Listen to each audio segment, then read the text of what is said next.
రేవంత్ రెడ్డి పరిపాలన విధానం మీకు ఏ విధంగా అనిపిస్తుంది? బెటరే ఉంది కొద్దిగా. అంటే ఏ విధంగా బెటర్ అనిపిస్తుంది? అంటే కొన్ని విషయాల మీద చాలా బెటరే ఉంది. బాగుంది.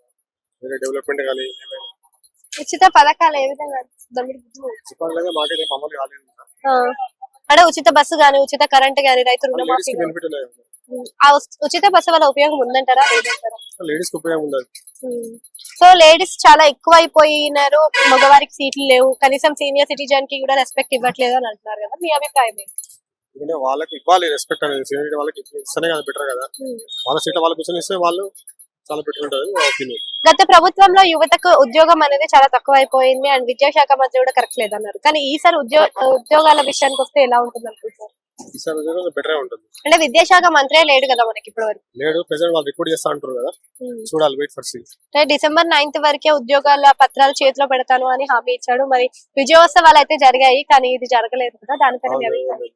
చూద్దాం ఫర్దర్ బెటర్ ఏం చేస్తారు. అసెంబ్లీలో ఏ విషయం మాట్లాడినా అల్లు అర్జున్ విషయమే తీస్తున్నారు కదా, అది కరెక్ట్ అంటారా? అది కరెక్ట్ కాదు. సోర్స్ మొత్తం అది ఒకటే లేదు కదా, వేరే కూడా ఉన్నాయి కదా టాపిక్స్ మాట్లాడలేదు.